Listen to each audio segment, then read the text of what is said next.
Well, welcome to our class number 7. We are going through at a snail's pace our seminar on creation, evolution, and dinosaurs, and chasing every rabbit. And feel free to interrupt, ask any questions, okay, if you don't understand. In Psalm 19, amazing passage, but we don't have to cover all that tonight. It says, the heavens, notice heaven is plural, heavens, we'll get into more of that later. The heavens declare the glory of God, and the firmament showeth his handiwork. It's interesting, the Bible claims that the very creation shouts out the glories of the Creator. The evolution theory has the sun and stars evolving before the earth. God said real clearly he made the earth before the sun and stars. People say, how did they have light before the sun? Well, the first 13 verses of the Bible, there is light, but there is no sun. God is the light thereof. The very last 26 verses of the Bible, there is light, but there is no sun. So God doesn't need the sun. Probably God did it that way. I don't know why. I mean, he can do what he wants, but probably because many cultures worship the sun, and God in his wisdom knew, you know, they're going to worship this thing, and I want them to know I'm in charge, not the sun in charge. You got to have the sun, you got to have air, you got to have water, but you don't have to worship it, okay? If you study the evolution theory compared to the Bible, absolutely every single thing is backwards. Everything is backwards. The Bible has the earth before the sun. Evolution has the sun before the earth. Opposite. The Bible has oceans made before the land. Remember the Bible says God created the earth and the Spirit of God moved upon the face of the waters? Evolution has land before oceans. They say it was a hot molten mass and it had to cool off for billions of years or hundreds of millions of years before it cooled enough for, you know, water vapor to condense. Exact opposite. The Bible says he made light before the sun. Evolution says the sun came before the light. The Bible says land plants were created first. And evolution says marine life came first. Life developed in the oceans before any land plants. The Bible says fruit trees came before the fish were created. And evolution says no, fish came before fruit trees. If you look at any geologic column in any textbook, you'll see this is exactly correct. Evolution theory is backwards on everything. The Bible says he made fish before insects. Evolution says he made insects evolve before fish. Here's a geologic column.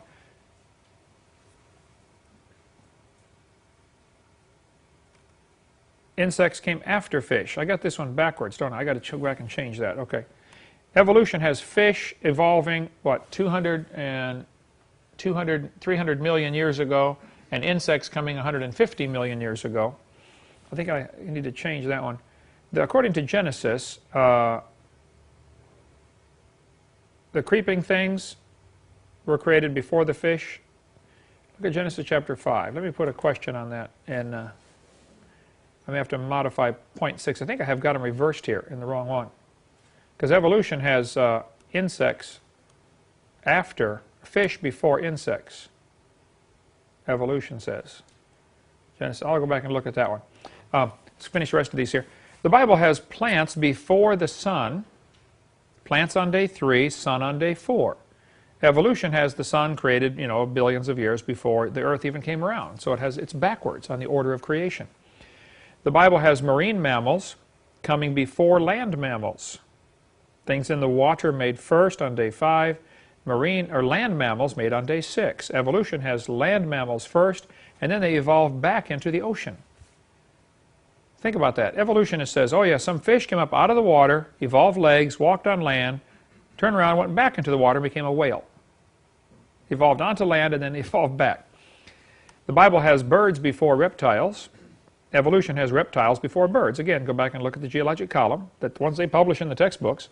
You'll see that's exactly what they do teach. It is backwards to the Bible. The Bible says the atmosphere was between 2 layers of water, and evolution says the atmosphere is above the water. The Bible says, these are the 2 most important ones, these last 2. If you don't get anything else, get these. The Bible says man brought death into the world. What does evolution say? Death brought man into the world. How did we get here? Oh, billions of things died before they slowly evolved into man. This is probably the most critical and most dangerous difference between the 2 religions. Creation and evolution are both religious worldviews. But the death brought man into the world. Charles Darwin in his book said, I'm bewildered. He wrote to a friend. He said, I had no intention to write atheistically, but there seems to be so much misery in the world. He said, from the war of famine and death, the most exalted object we're capable of conceiving, the production of higher animals follows. Darwin thought death was the process that drove the whole thing to work. Now think about it. If one animal evolves a little better than the rest, what must happen to the rest of them in order for this to work? They all got to die.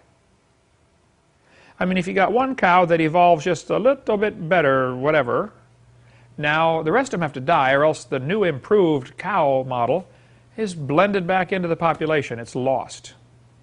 So you have to get the inferiors to die. This is exactly what Adolf Hitler thought. And he thought he was going to speed up the process by finding out who the inferiors are and eliminating them. Let's just speed this up a little bit. And of course, history tells us what happened. The Bible says God created man. What does evolution say? Man created God. Isn't that what the evolution theory would teach? There is no God. Man created him.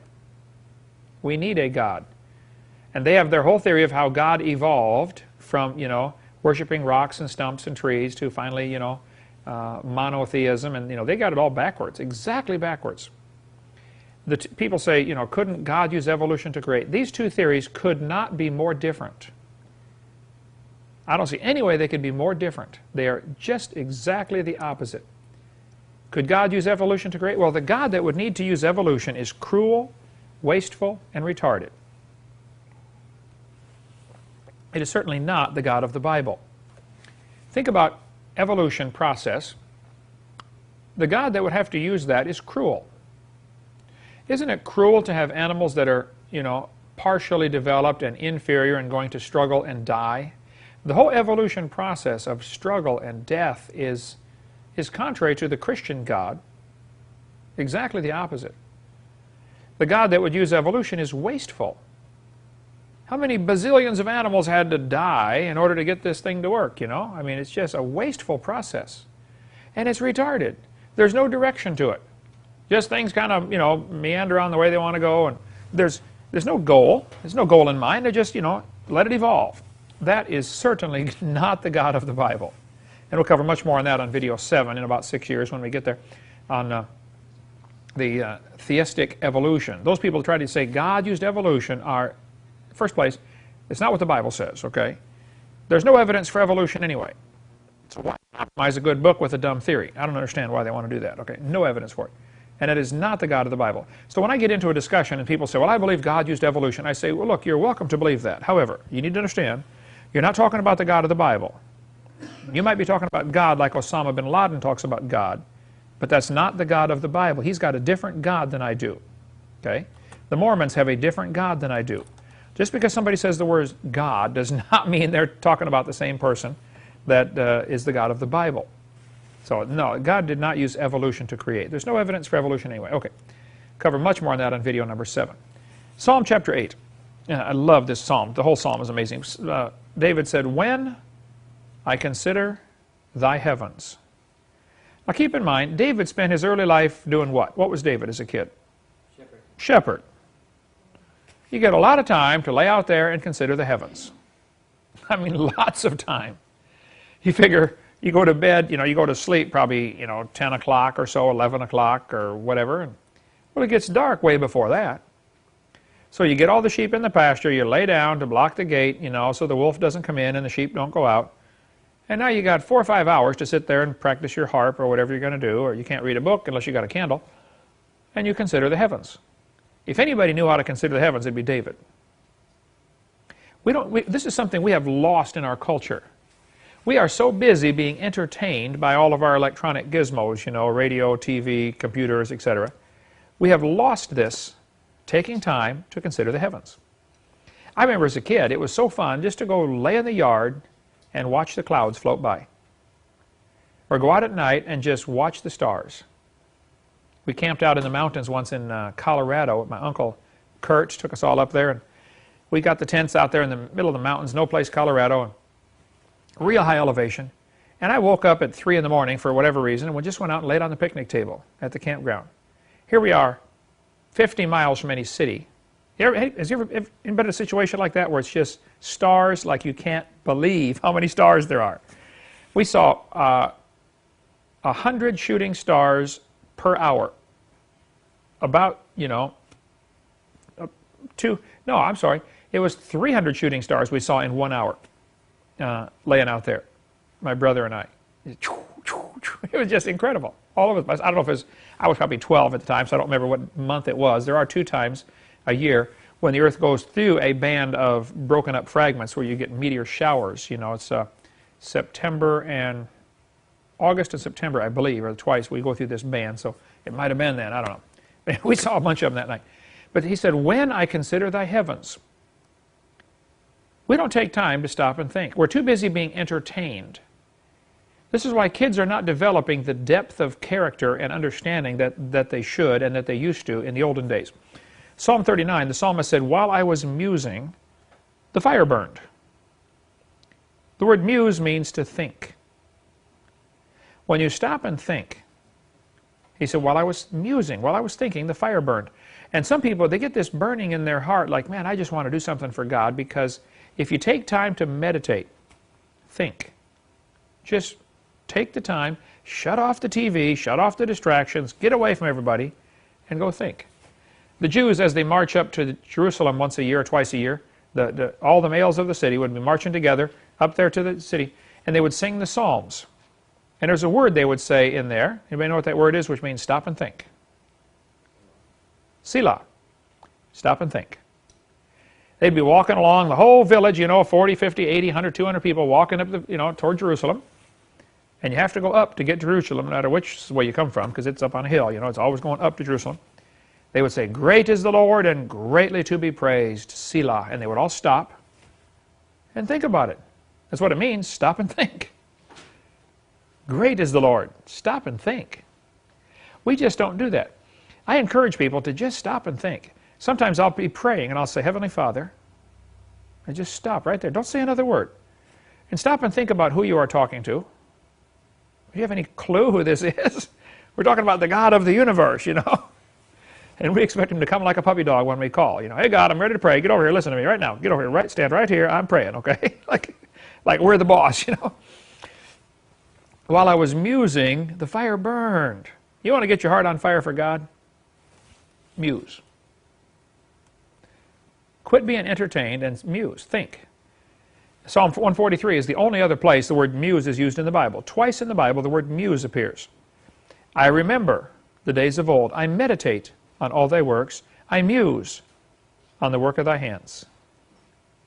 This is an example of the Hebrew parallelism where they would say the same thing twice for emphasis, We do the same in English. We say, wow, did you see that guy? He was huge. He was big. We use different words, okay? We don't say he was huge, he was huge. We say he was huge, he was big.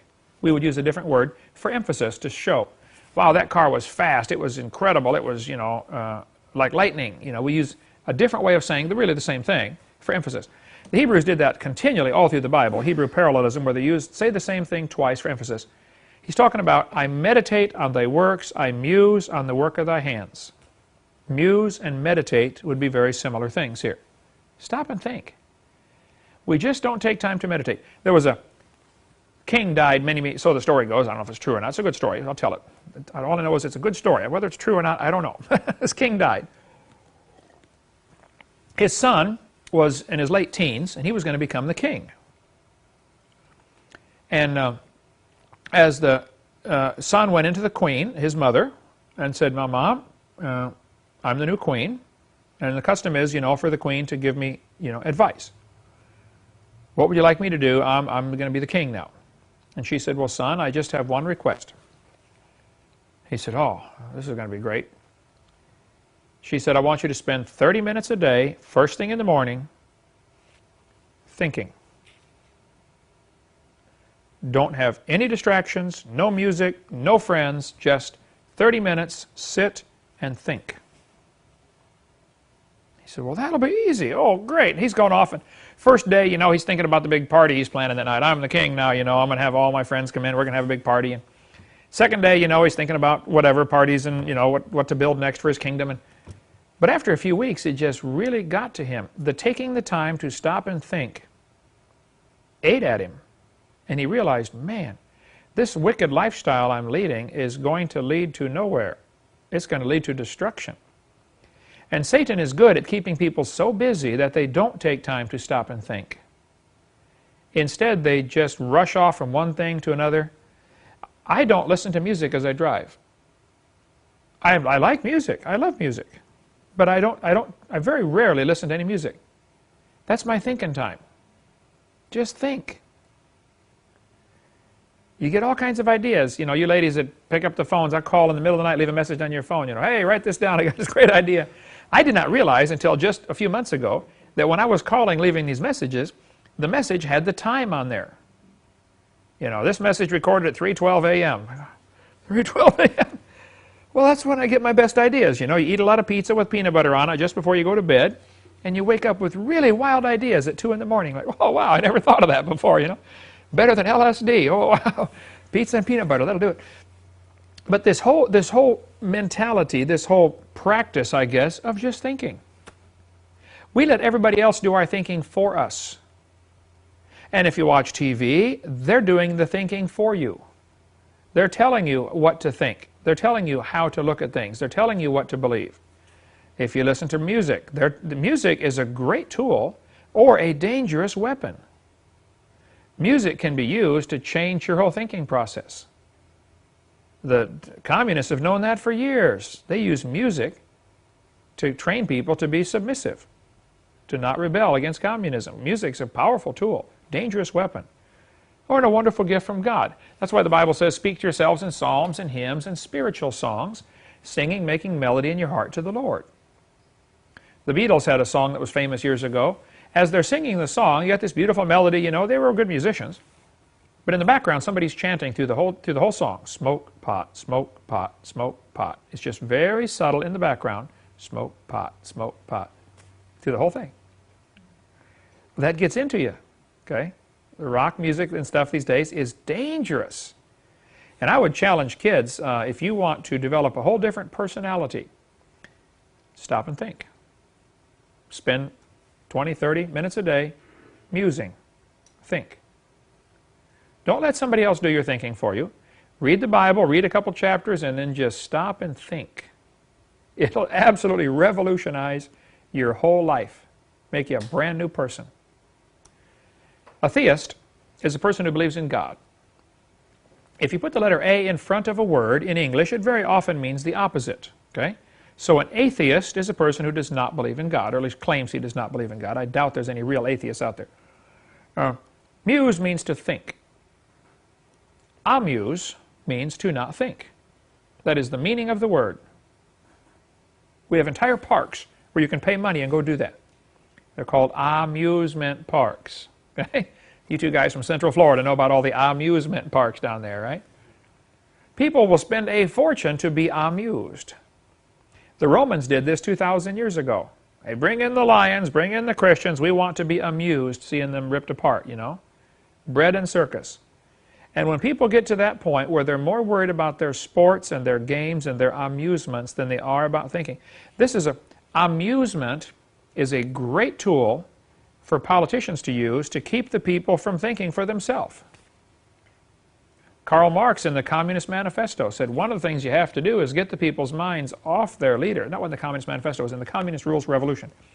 Get the people's minds off their leaders, get them thinking about sports, trivial things that don't matter. Who's going to care who threw the ball through the hoop 100 years from now? Who's going to care?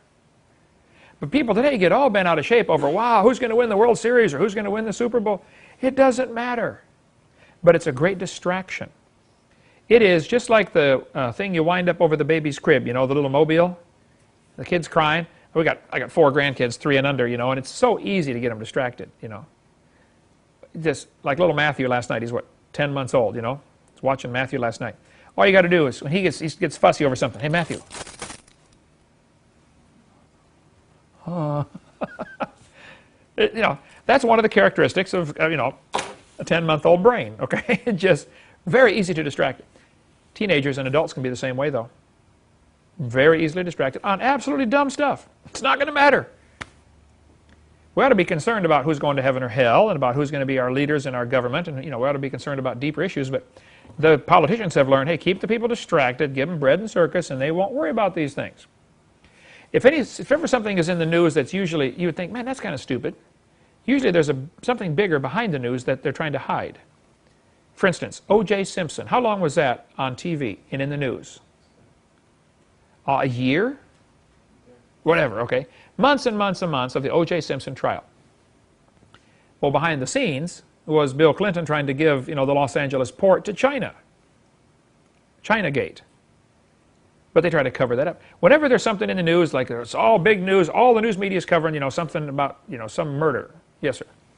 I remember at a skating, the ice skating competition, the Olympics, when Nancy, they were thinking maybe Nancy Kerrigan was attacked by, the other girl. Right. But they thought, all this thing's going on, really big thing. But at the same time, HR 6 was going through trying to make sure that trying to make the homeschoolers, parents have to have, degrees to go through. And they're trying to distract them. Get something in the news to distract people from the real issue, the homeschool bill or the whatever, And the politicians are great at this. They've got, decades and centuries of practice at it, and they're really good at it. So be careful. I'm not against amusements, My kids, when they were like, I don't know, 9, 10, 11, I think, right about that age, we were going to go down here to Orlando to Disney. And I said, kids, we're going on a Tuesday, and it's a kind of a light day. There aren't going to be as many people there as there are weekends, so let's have an experiment here. Let's see how much time we actually spend on the ride. When we're done with the ride, we're going to run and get to the next one and get in line. As soon as we get up there, as soon as the ride starts moving, click, start the clock. As soon as it stops moving, stop the clock.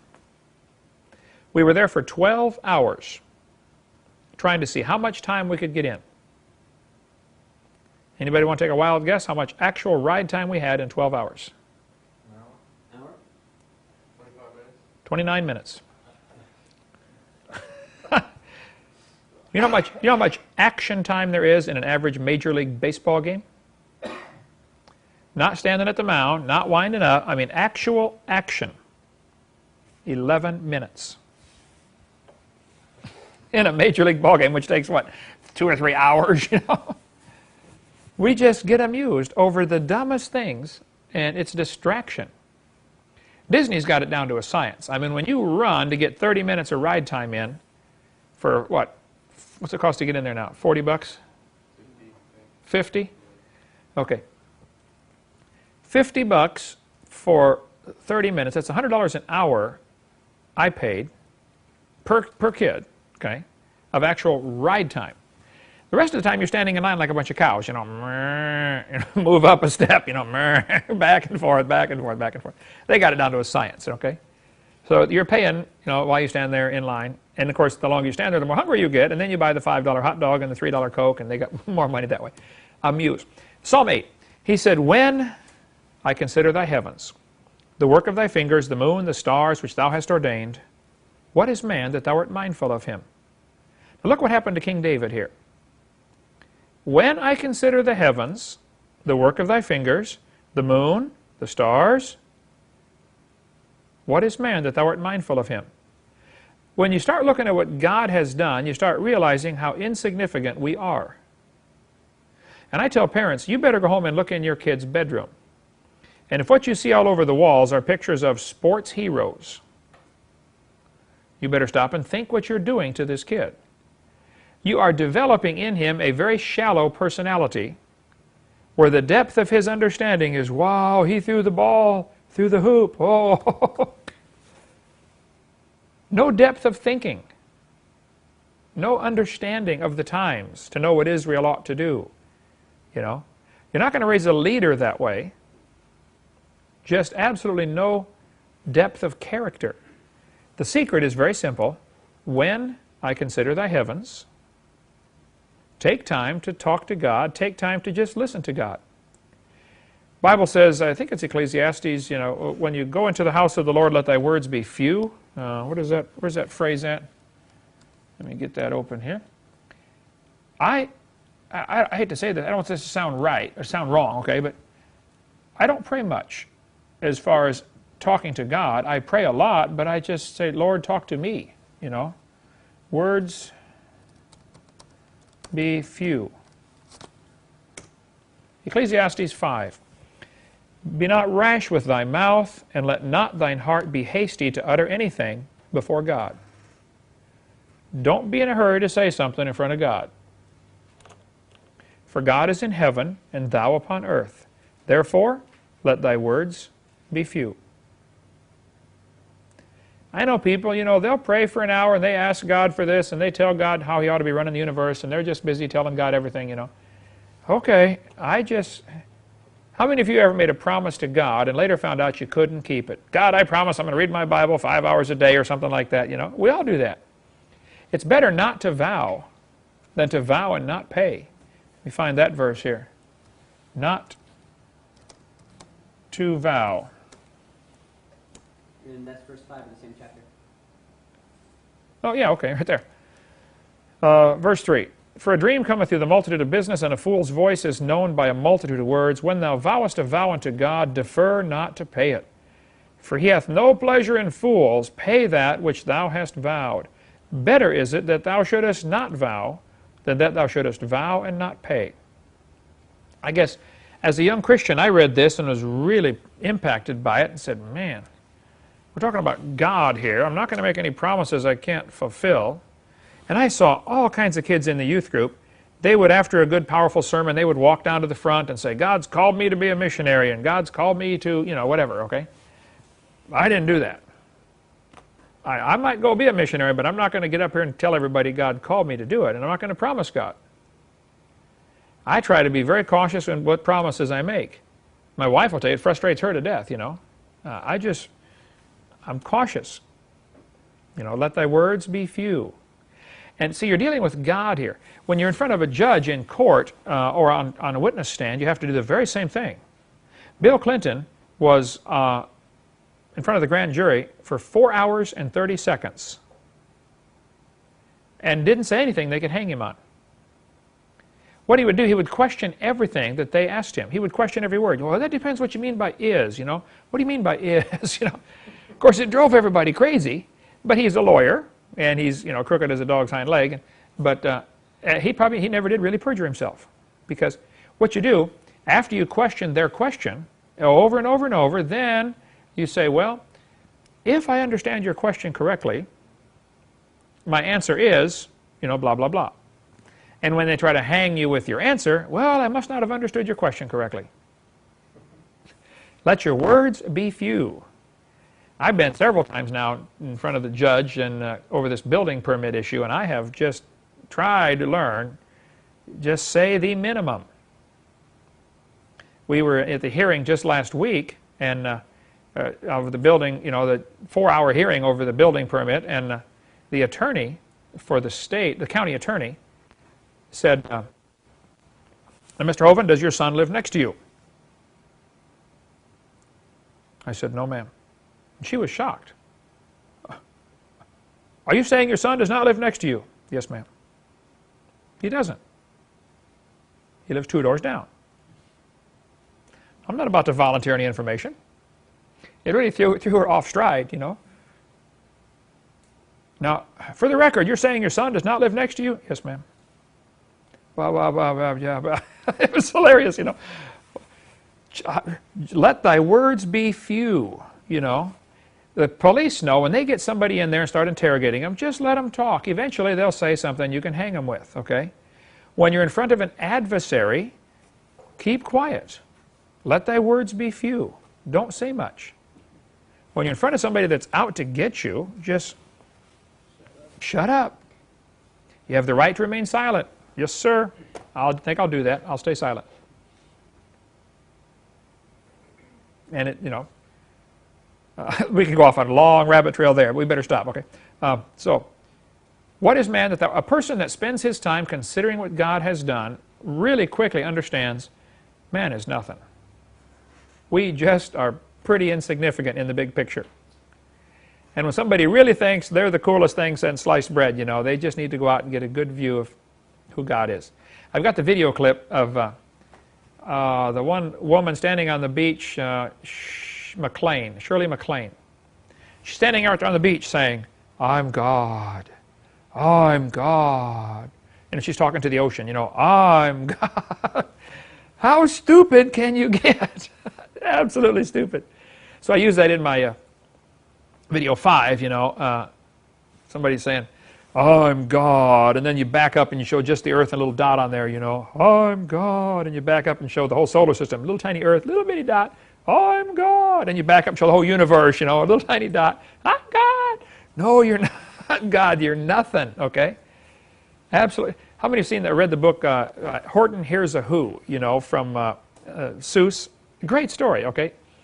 All this takes place on a little bitty speck of dust, that you can't even see, this whole little kingdom down there. We think we're cool. Ben Franklin was a brilliant man, ungodly man in many ways, but he was a brilliant man. He wrote a short story.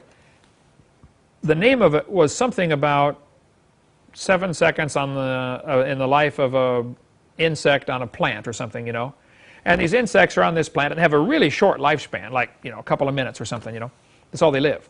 Some kind of imaginary creature. And the one was saying, yes, I've lived on this plant now for about 48 seconds, and you've only lived here for 20 seconds, so let me give you some advice, Just showing how insignificant we are, When my kids were young, and they were going through questions and decisions they got to make, about, wow, what should I do? And all my friends are doing this. Is it okay if I do this? And what I would do is I'd take a tape measure, stretch it out on the ground, 80 inches. Got this tape measure laying on the ground, 80 inches long. I'd say, now kids, let's assume you're going to live to be 80 years old. That's reasonable. You could live to be 80, no problem. Each one of these inches represents a year. Just take this penny and put it where you are now. Okay, right now you are 14. You have to go from here to there when you die. Is it possible for you to make a decision right here that will hurt you for the next 65 years? I mean, if you decide to drink alcohol or take drugs or, get pregnant or whatever, okay, if you make this decision at 14 or 15 or 16, look at your life. You're a long ways from the end. Be real careful what decisions you make here. Like devotions Dan had this morning, about, I interviewed the older people. If you could do it over again, what would you do? I'd floss my teeth more. I have had, lots of dental work done, and every time I sit in the dental chair, boy, I'm thinking, I learned too late, Take care of that second set of teeth. That's the last one you're going to get, Brush them, floss them, don't eat junk food. We all learn those lessons too late. Take care of our health. When the red light comes on the dash of your car, and you hear your engine going clang, clang, clang, and boy, I really should have changed oil more often, Should have taken better care of that engine. You've all done that kind of thing, We need to just develop a godly perspective of life and see who we are. And, we got this, I got one life. I don't know when mine's going to end. I'm 52. Okay, let's assume I live to be 80. Well, then I'm 2/3 done. People say, well, Hovind, you're always going. Why don't you slow down and rest? Man, my life's nearly over. I got a lot more to get done yet.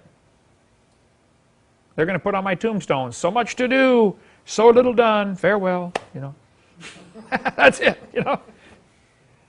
One friend of mine in South Florida, he collects epitaphs off of tombstones. Has some hilarious ones. One guy's name was Pease, P-E-A-Z was his name. And on his tombstone it said, here lies the body of old man Pease beneath the shadow of the trees. But Pease ain't here, it's just the pod, because Pease shelled out and went to God. Pretty cute. This pastor down there that does this, his name is Don Strange, and he is, Don, yeah, he's a strange guy. Great guy. He said, Brother Hovind, when I die, I want a blank tombstone, just nothing on it, blank. People are going to walk by and say, wow, that's strange. It's got hundreds and hundreds of those things. Anyway, how did we get off on all that? Okay, tombstone, baseball. Take time to consider what God has done. As a kid, my parents bought me a microscope. One of the best gifts ever. I would take, it wasn't a real powerful one. It had 30, 60, and 100, I think, were the options, okay? It wasn't super powerful. But I spent so many hours looking at things through that microscope. I just look at everything. Look at a dollar bill, look at a hair, look at a piece of cloth, look at a piece of rug, look at a hair off a dog. How's a dog hair compared to a human hair, Spend hours and hours and hours, hundreds of hours, just looking through the microscope at everything. Start off with a magnifying glass. My mom and dad were just really good teachers, and they taught us, all of us kids, to just enjoy learning, Whenever we traveled, as a kid, we took a vacation. Every year went somewhere, all piled in the Volkswagen, and drove clear across country, and we would stop and see everything. You know, go see the world's largest ball of yarn or ball of baling rope in Darwin, Iowa. I mean, Darwin, Iowa has probably a population of 8 or whatever, you know. There you drive off the road and it's got the sign, you know, world's largest ball of baling twine or whatever it was, you know. And I got a picture of me standing next to the world's largest. I mean, it's huge, just, you know, 10, 12 feet tall, you know. Why would people do that? Make the world's largest ball of baling yarn or wire or rope. But we saw it, okay. World's largest acorn, the world's, you know, just traveled, saw everything. But a whole different depth of personality when you just stop and think and learn to enjoy what God has made, other than the ball of yarn. But we'd go see Grand Canyon. Go see the Grand Tetons, you know. Go see things. Shut off the TV. Just go see what God has done. Take time to consider the heavens. The last estimate, in 2003, the Hubble took a bunch of pictures called Deep Field, what was the picture, the name of the, Deep Space. I forget the name, it doesn't matter. They took a whole bunch of pictures of one spot in space. The spot was about the size of a grain of sand held at arm's length. You hold a grain of sand out there at arm's length. They focused on a spot that big for 10 days and took hundreds and hundreds of pictures of that spot. They counted how many stars in that spot and then calculated based on how many of those spots would fit, you know, at that range to cover the whole heaven, and said there are enough stars out there that we can see. There are 70 sextillion stars. If you learn a little Latin, you can count to really huge numbers. You got mono, bi, tri, quad, quint, sex, sept, oct, nov, dec. So a septillion has 70 sets of zeros. A septillion has 7 sets of zeros plus the original 1,000. So you have 24 zeros in a septillion. 70 septillion would be a 7 with 25 zeros after it. That's how many stars the people at the Hubble Telescope Observatory said, yep, that's about how many stars we can see. Well, that divides out, with 6 billion people on the planet, to each person being able to own 11 trillion stars to yourself. Those are just the ones we can see, okay? That doesn't count the ones we don't know about. That's a lot. 11 trillion stars per person. I think we should take time to consider the heavens. Why did God make all that?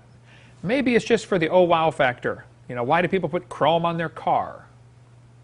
I saw one truck show on TV, flipping through channels. This guy had chrome plated everything under his truck. You know, the leaf springs, the drive shaft, the axle.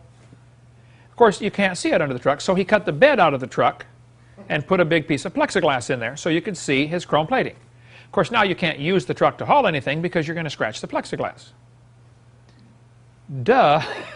Absolutely stupid. But why do people put chrome plate, all that stuff?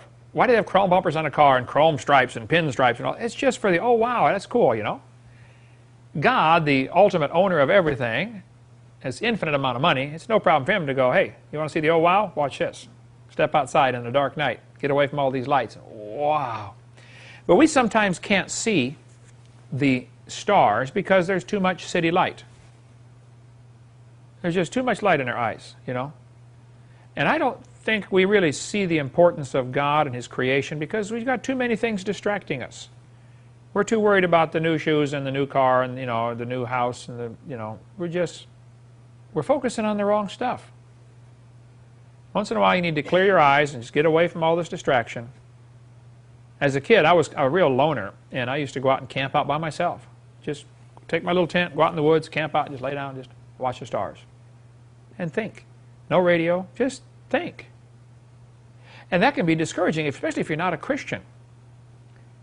But if a person will do that for a while, like the young prince, just take 30 minutes a day and go think. Man, pretty soon you're going to be a good king.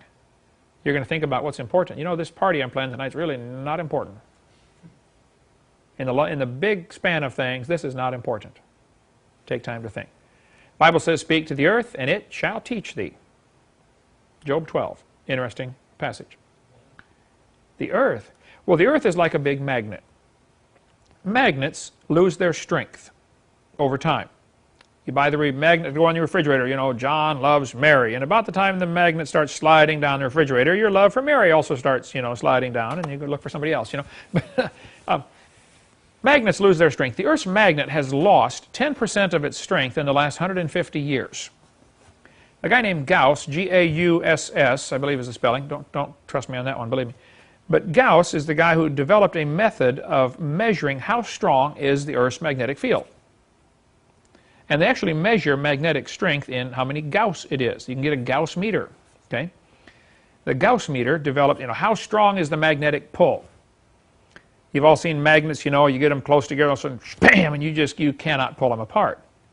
I was at a science center one time and they had this, you know, electromagnet where you hold a piece of metal on there and you pull it off and then you hit the button and hold it on there, bam, and you can't pull it off. You know, you can get a team of horses trying to pull that thing off and it just won't come. Big, powerful electromagnet.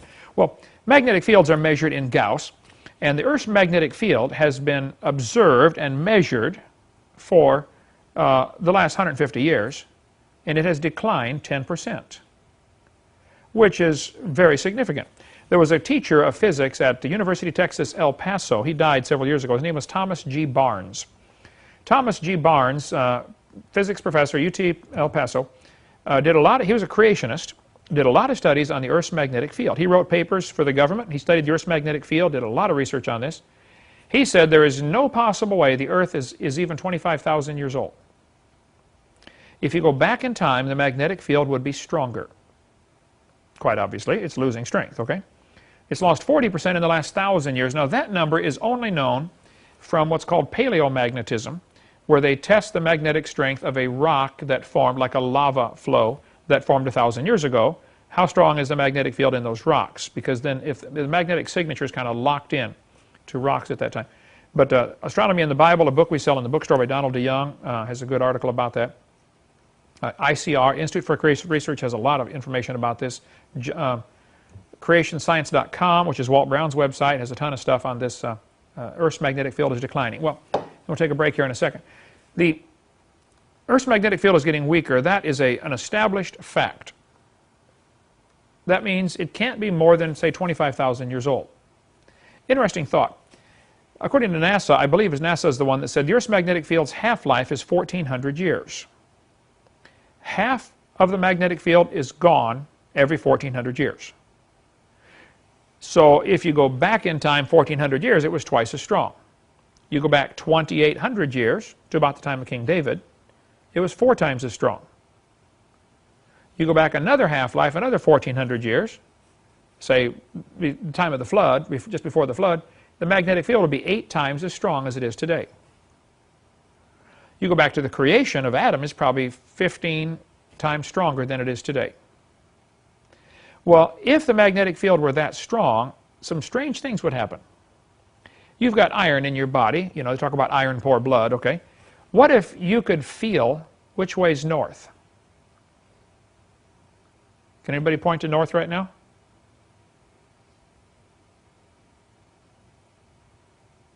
Got 3 say that way. Josh, you going with the crowd, or you think that's north? I think that's north. He thinks it's that way. Diane, which way is north? This way? Have you ever been disoriented? I mean, like lost?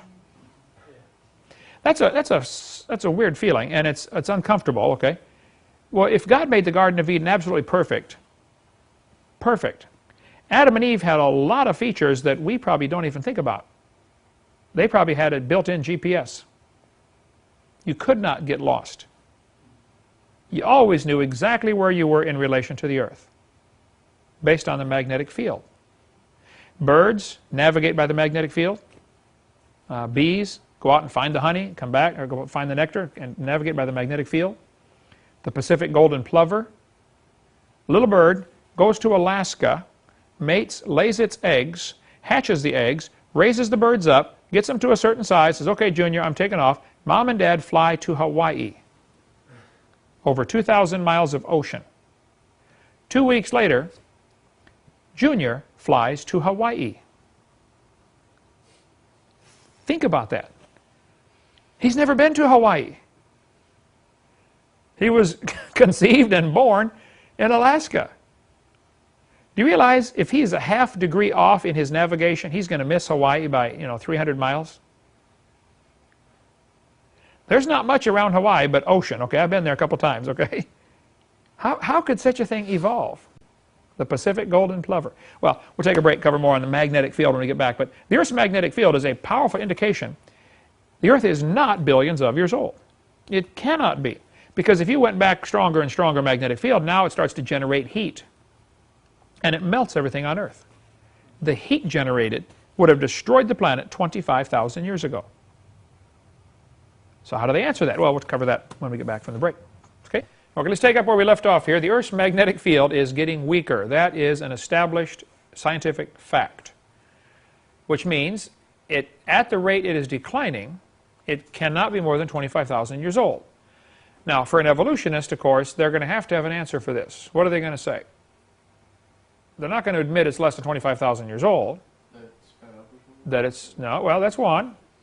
The rate of change has not been the same. But they'll say, oh no, the magnetic field is reversing. It declines for a while, and then it reverses, and increases and declines, and they're reversing. The flipping magnetic field is their answer to this, okay? There is no proof of the Earth's magnetic field ever flipping. Okay, none. There's no even good theory how it could flip. But that's their answer to it. This also means carbon dating cannot work. We'll get into much more of this later, but give you a brief synopsis here. Radiation from the sun, primarily, some from the stars, comes through the atmosphere, hits nitrogen, which is the most abundant gas in the atmosphere. 80% of the Earth is, or 79% is 21% oxygen, 78% nitrogen, and a little bit of the other two gases, the other 6 or 8 to 10 gases in there. Well, the nitrogen gets bombarded by the cosmic radiation, and it turns it into carbon-14. If the Earth's magnetic field were stronger, there would be less radiation getting in, and therefore less carbon-14 would be formed. So plants and animals that lived under a stronger magnetic field would have less carbon-14 in them.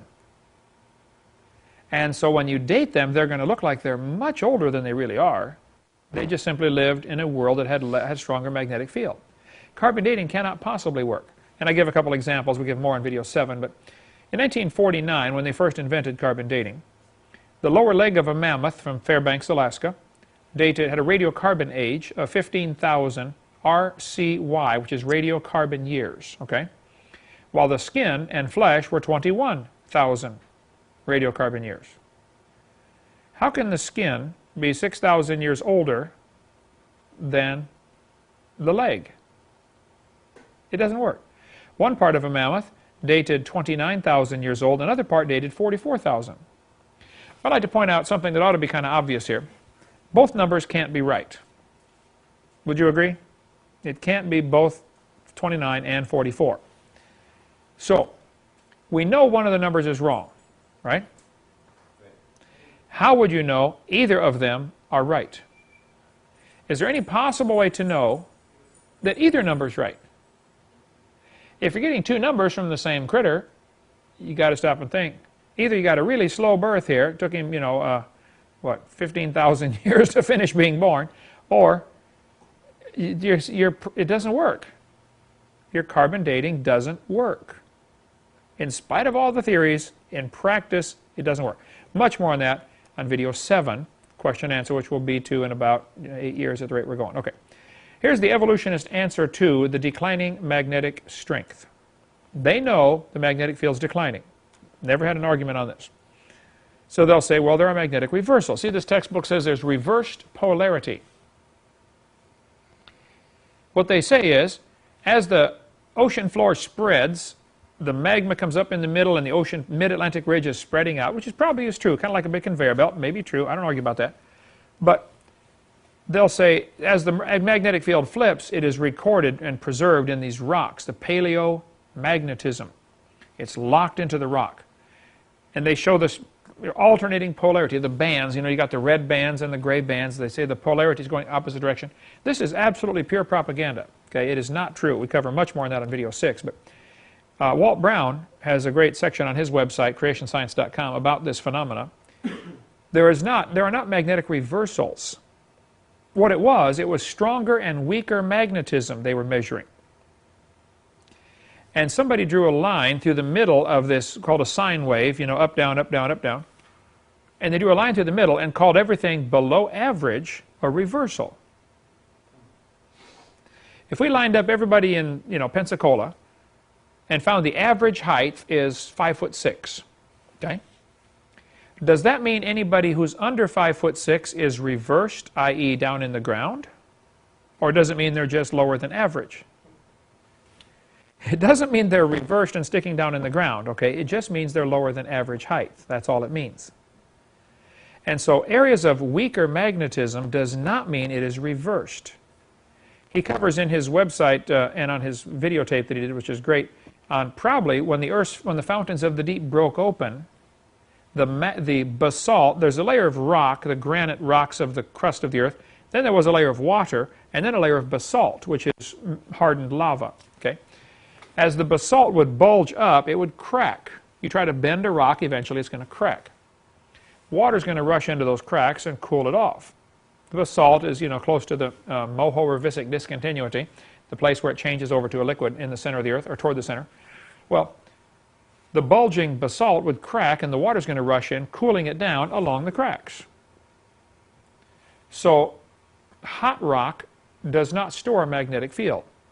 If you put a magnet in your oven and heat it up, it'll lose all of its magnetism as it gets warm. So what they were measuring was where the cracks were, probably from the fountains of the deep breaking open. And they were measuring stronger and weaker magnetism based on the magnetic signature found in the rocks at the bottom of the ocean. It's true there are different intensities, but it's not true that there are reversals. How they did that, I don't know. That's part of the Pangea theory. How many have ever heard of Pangea? Textbooks will teach, oh yes, boys and girls, millions of years ago, all the continents fit together. Right? They don't ever tell the kids they had to shrink Africa 35 to 40% to make them fit. Why wouldn't they bring that up? Well, we don't want to confuse the kids, you know. Oh, you don't want to present the facts because you want them to believe your theory. Is that the way this goes? Okay. They don't tell them that Mexico and Central America are gone. Take a look at any map of Pangea. Hey, señor, ¿dónde está Mexico? Panama, Costa Rica, Guatemala. Right? They're gone. Josh, you're going to be a missionary down there? Well, you couldn't have done it 200 million years ago. There was no Mexico. Okay? They don't tell them that they twisted Africa clockwise and twisted South America counterclockwise. Notice on the map, Africa and South America look about the same size. Grab that globe up there, would you, Albert, and toss that up here? I don't want to get my microphone wires messed up. You take a look at a globe, not a map, okay, a globe, where you get the actual scale. Africa is huge compared to South America. And let everybody pass that around in a second here. South America, right here, about that far across the bulk of it.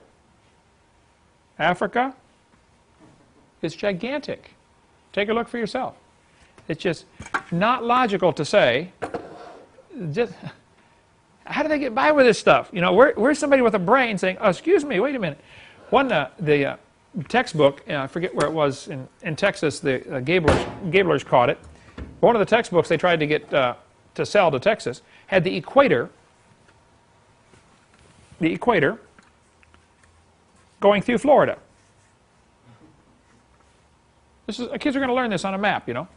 Okay, kids, study your geography for tomorrow. Where's the equator? It goes through Florida. You're going to mess that kid up the rest of his life. One of the textbooks had George Washington was Abraham Lincoln's vice president. Oh, only about 60 years different in time frame, you know. No, he wasn't, George Washington. Oh, brother. But the Gablers, textbookreviews.org, they've got reviews of all kinds of textbooks showing just some unbelievable things that they're in there. Like, hello, does anybody have a brain out there? Like that Ernest movie. What was the one where he said, everybody works around here a moron, you know. Ernest robs the bank or whatever it was, you know. Ernest goes to jail, that was it. That was hilarious. Everybody works around here a moron. Well, yeah, they got to be morons. They made Africa the same size as South America. It is not. Okay? Hey, Diane, make a note for me to find out how many square miles Africa is, and I'll stick that on the map, and how many square miles all of South America is. Total square miles for each continent. In your Pangea map, they look the same size. They shrank Africa a lot to make them fit. They also don't tell you what I think really ought to be obvious to a kindergartner, okay? If you take the water out of the oceans, you will notice there is dirt underneath. The oceans actually have a bottom to them, a floor, right? These continents are not lily pads floating around in a bathtub. Okay? The Earth has a continuous solid crust. And so when somebody says to me, do you think the continents were ever connected? I say, what do you mean? They're still connected right now. Right this minute, the continents are connected. It's just the low places are full of water. Right? Doesn't mean they're not connected. Duh. My house and the neighbor's house would fit perfectly if you slid them together. What does that prove? Nothing. Okay? The opposite sides of quite a few rivers would fit perfectly. Take a look at the river. You know, same width, follows the same curves. See? What does that prove? Huh? Nothing. All right? It doesn't prove the earth split open there and the river oozed up in between. All right? It's just a coincidence based on the water level. The shapes of the continents that we see today is a pure coincidence based on the water level.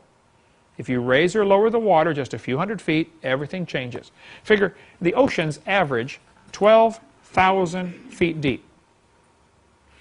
We were driving back last 2 days from Chicago, Hammond, Indiana, my family, and we had my little GPS sitting on the dash of the bus, you know, keeping track of where we are, how fast we're going, you know, in case we get lost. And it also shows elevation. Did you know Chicago is 600 feet above sea level? 600 feet. You know, from here to Building 8.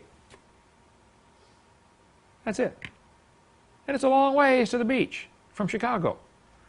If the oceans, they're at 12,000 feet deep, if you raised them another 600 feet, what's that, 5%? Chicago would be underwater. Whole United States would look a lot different. We cover more on that on video 6 anyway, about the ocean. So this whole Pangea theory is dumb. We cover much more on that in seminar part 6. If you want to can't wait to get all that, watch that one. Okay, the Earth is spinning about 1,000 miles an hour at the equator.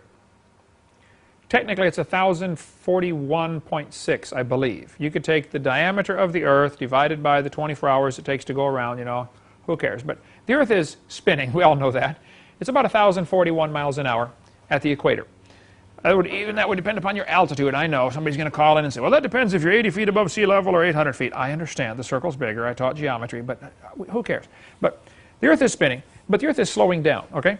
We're actually slowing down. In the Pensacola News Journal, about 15 years ago, they ran an article that said in 1990, this was just before New Year's Eve, a couple weeks before New Year's Eve, give 1990 one last tick before ushering in 1991. What's this all about? Well, when you count off the final seconds of 1990, wait just an instant before cheering in 1991. By international agreement, an extra tick will be placed between 1990 and 1991 to keep regular clocks in line with atomic clocks. Atomic clocks are tuned to a particular quiver of the cesium atom and are accurate to a billionth of a second a day. But regular clocks use days as a measure, which are growing longer by 1,000th of a second or more daily as Earth's rotation slows. The Earth is slowing down for several known reasons, okay? If you look at the Earth, we're spinning toward the east. The crust of the Earth is solid rock, but only about 20 or 30 miles, which at this scale is about as thick as the paper on this globe, okay? 20 miles compared to 8,000 is 2 to 800, 1 to 400, okay? This is what, a 12-inch globe, so 1/400th of the thickness of the radius would be the thickness of the crust of the Earth. Really not much. The Earth is about like a balloon, would be a good analogy. The thickness of the rubber compared to the balloon is about how thick the crust is compared to the Earth. The inner part, as far as we know, is liquid. Well, if I was spinning this thing and it was full of water, the liquid on the inside would create friction and quickly slow it down. Once you get the whole thing spinning, there is still a little problem with the movement of the liquid inside is going to be moving around as opposed to the surface, which is more rigid, the crust of the Earth. So the liquid center to the Earth creates a dragging motion on the spinning. It gradually slows it down. Two other things enter into slowing the Earth down. As the Earth spins, the moon is pulling the water up, called the tide. Well, as the Earth turns, that tidal bulge is constantly moving around the Earth, okay? We're turning toward the east, so the tidal bulge is going toward the west. For instance, Pensacola is going to get the tide a few minutes before Mobile gets it. Gets the high tide, if all other factors are equal. Other things play into it here, like the shape of the topography of the land and all that, but who cares? Well, this tidal bulge, the tide washing up onto the beach, is a lot of water. It's heavy. You know, a gallon of water is 8 pounds, a cubic foot of water, 64 pounds. You get a few thousand bazillion gallons of water smashing up on the beach. Even though it slowly comes up and, you know, goes back down, that tidal bulge creates a braking action, slows the Earth down. The third factor that slows the Earth down is prevailing wind currents. Because the Earth is turning, hot air rises, so the air near the equator tends to go up. The sailing ships discovered this the hard way. As they're trying to sail back in the 1500s, you know, Columbus, 1492, sailed the ocean blue.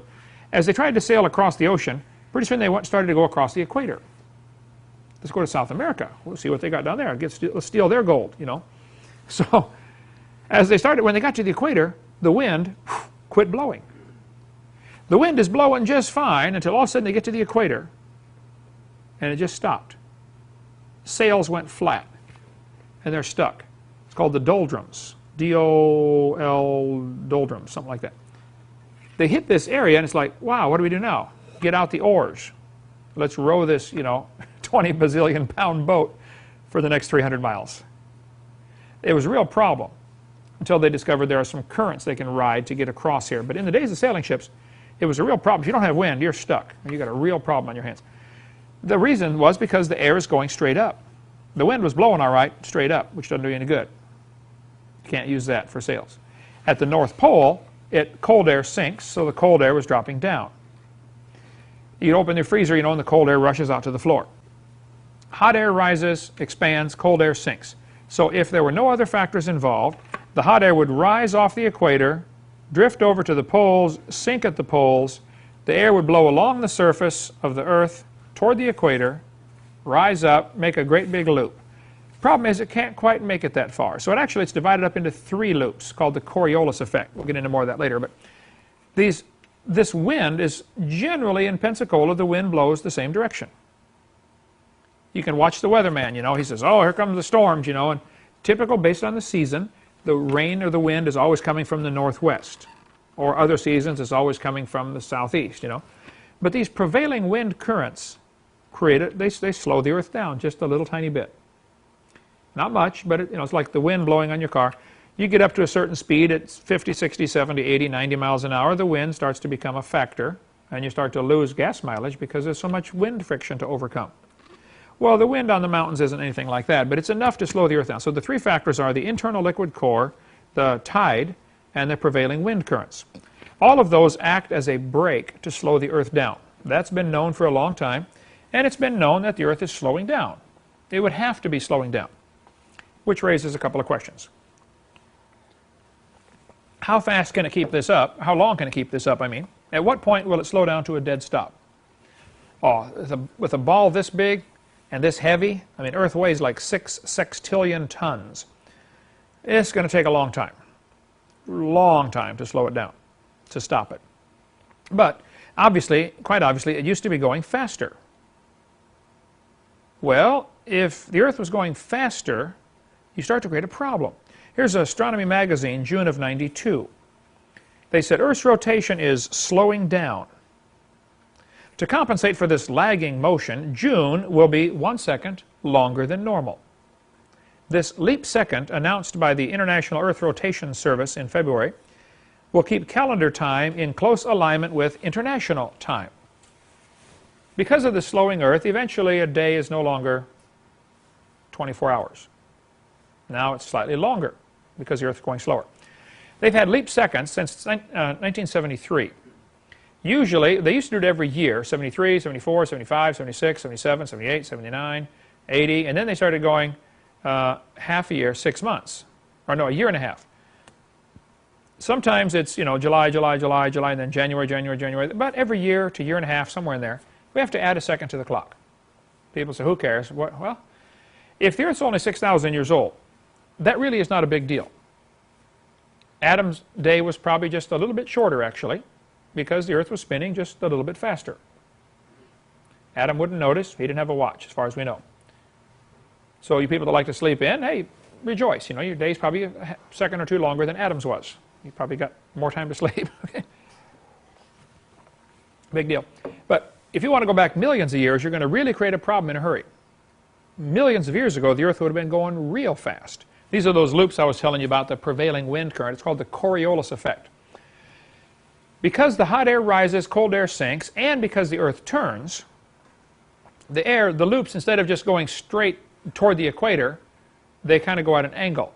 That's why the prevailing wind currents usually are out of the northeast or out of the northwest, depending on your latitude. You get up above a certain latitude and the wind currents change.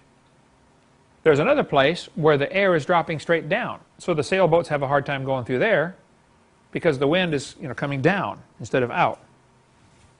Once you get to a certain line, you lose all your wind. Your sails go flat and you're stuck again. Get out the oars, or latch onto a whale, let him pull you across. If the Earth is only 6,000 years old, it's not a problem. If you go back millions of years, you create a problem. I tell kids, if you think dinosaurs lived 200 million years ago, I know what happened to them. They got blown off. Now, actually, 200 million years ago, the Earth would not have been going fast enough to blow anything off. Okay, centrifugal force would have been a little greater, and it's just a joke about the dinosaurs flying off 200 million years ago. But it would have been going. At some point, you're going to create a problem. You're certainly going to create a problem with there's a term for it.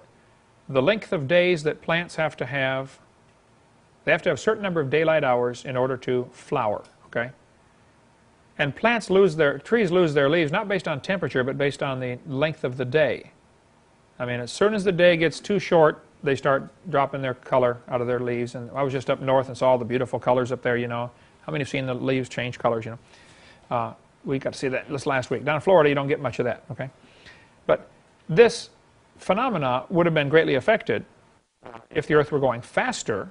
Now your days are shorter and your nights are shorter. It's going to greatly upset all this stuff.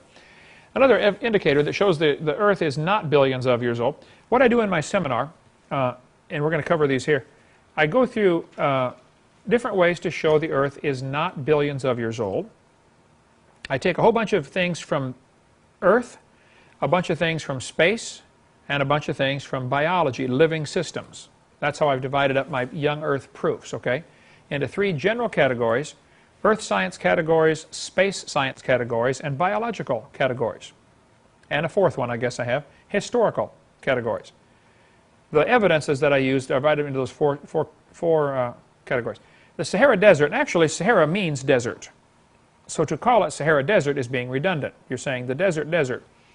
And people can point that out to me. Atheists will say, well, you don't even know it. I know that. And they're so desperate to find something that I'm saying wrong that they'll point that out. Well, Sahara means desert. Okay, well, everybody on Earth calls it the Sahara Desert. Okay, but technically it's the Sahara. Anyway, the Sahara has a prevailing wind pattern.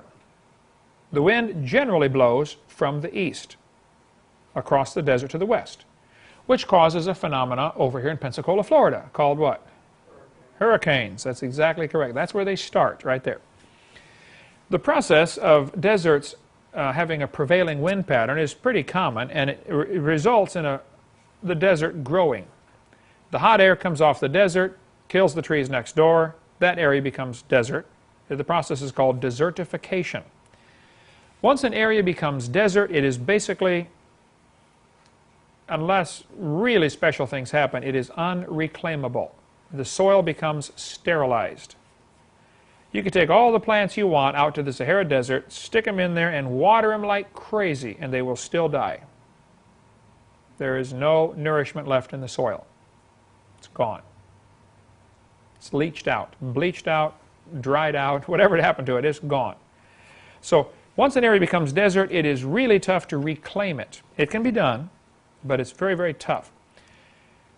A big study was done on Sahara Desert. It has been known for a long time. Sahara Desert is growing. Actually, today it grows 4 miles a year. They lose 4 miles every year to desert. Now think what that does to the farmers living along the edge. It is chaos. It is bringing unbelievable famine to Africa because of the desert. It is growing much faster than it would normally because there's people living along this edge. And they cut down the trees for their firewood. They cut down the trees to cook, you know. They cut down the trees for their houses. And now the desert doesn't have to kill the trees. The farmer killed the trees. Plus all the cows they're raising out there, you know, and overgrazing the grass. And bottom line is, they're speeding up the process by having so many people living along the edge. But it is causing real serious problems in Africa with desertification. They're losing thousands and thousands of acres of farmland every day just because of the desert growing. Even if there weren't people there, it would still happen, but it is happening faster because the people are, you know, doing what they're doing. Well, there's a group from Germany went in there and studied this for a while, and they said, you know, Sahara Desert's probably 4,000 years old. Okay, I would agree with that. There are historical records of, you know, people living in areas that now you just couldn't live there. Egypt, for instance, had lots of area that was not desert, that now is desert. So, for whatever reason, you know, God allowed this to happen. It's just a phenomena of the way the shape of the earth is and the way the mountains are and the way the winds blow. It happened. Okay, Sahara ends up growing. Well, it's interesting. If the oldest desert is 4,000 years old, I got a question. You know, if the earth is millions of years old, why isn't there a bigger desert? Or why hasn't it stopped growing? Run into a border someplace that it can't grow past. Well, the Bible says 6,000 years ago God made everything, and 4,400 years ago there was a flood. Destroyed everything. It's really hard to have a desert under a flood, right? Pretty tough. So I predict, just based on what the Bible teaches, that the oldest desert on the planet will be less than 4,400 years old. And when you look at the evidence, it is. Now this doesn't prove God made the world in 6 days, but this is one of those coins in the box, those bits of evidence that says, look, it can't be billions of years old. They're telling me the earth is 4.6 billion years old. Why is the oldest desert only 4,000? This, I suppose, could be similar or equated to a living organism, though it's not living, of course, but it's a process that we can observe. We can see it happening. We can calculate back in time a few thousand years with reasonable accuracy and say, we can tell about when this started. And it started about 4,000 years ago. Okay. That may or may not prove anything for the creation evolution argument, but I point out this is no problem for the creationist, and it may be a problem for the evolutionist. They might have an answer for it, okay, but to me it would be a stretch to fit that into the evolution theory. When you drill into the ground, you hit oil in some places. Oil wells can have pressure up to 20,000 pounds per square inch. Put that in your bike tires and watch what happens. I lived in East Texas, Longview, Texas, where there were 30, it's the smallest county in Texas. I forget how many, I think 30,000 oil wells in Gregg County, Texas. Smallest Texas county with 30,000 oil wells, I believe. There was one called the richest acre in the world in Kilgore, Texas, which is 15 miles away. When the oil was first discovered there, they had 28 oil wells on 1 acre, which is the size of a football field playing surface. 28 oil wells, pumping oil like mad. Bazillions of gallons of oil taken out of the East Texas oil field. Well, the rock on top of this oil is, you know, rock weighs a lot more than water. I don't know the number, but let's just say rock weighs, if a cubic foot of water is 64 pounds and rock is, say, 6 to 8 times heavier than that, you're talking, you know, 500 pounds for a cubic foot, 400 pounds probably for a cubic foot of rock. So let's just say 400 pounds per cubic foot. You stack 10 of those up, you got 4,000 pounds of pressure for every 10 feet of rock. You go up 1,000 feet, you got a whole lot of weight. 5,000. Well, in Texas, the oil wells, they drill down about 3,000 feet, and that's where the oil is. In some places it's lots deeper, some places it's not as deep. But about 3,000 feet down. The bottom line is, the weight of the rock is a lot, and it supplies quite a bit of that pressure. It's called the overburden. The weight of overburden. That's the rock on top of what you're going after, which in this case is the oil. But the oil in the pressure in the oil wells is greater than the weight of overburden. So let's just pick a number here. I'm just picking this wildly, but to give you the concept. If the rock supplies 15,000 pounds per square inch, but the oil well has 20,000 pounds per square inch of pressure in it, where's this extra pressure coming from? And why hasn't it cracked the rock and equalized? Now, there have been many arguments over this issue, okay? Creation magazine did an article years ago about the oil pressure. Walt Brown has one on his website, creationscience.com. He says, you know, and many people have said, the pressure excess is not explainable. And I've had evolutionists say, well, the oil migrates into these high pressure zones. Yeah, and a balloon blows itself up too, doesn't it? No, nothing migrates into a high pressure zone. It has to be forced into a high pressure zone. How do you get higher pressure than the weight of overburden? Well, it should have cracked the rock, and the number I have heard from several sources is in 10,000 years, the pressure would have equalized. So instead of 20,000, it should only be the 15,000 psi, based on just the simple weight of rock. Well, that leaves a couple of obvious questions. You know, where did the oil come from? Why is it still under excess pressure? Excess pressure in oil wells. Well, nearly all textbooks will teach, and I happen to agree with them, that oil comes from organisms that are squished. They're changed by heat and pressure. Kevin, do you know where in the museum the fish is that's made of oil? Is it in the next room there? Right there. I don't have, oh yeah, I do. Can you get that out and bring that in here? Here's a Swiss Army knife with a Phillips screwdriver. This is a piece of shale, oil-bearing shale, from,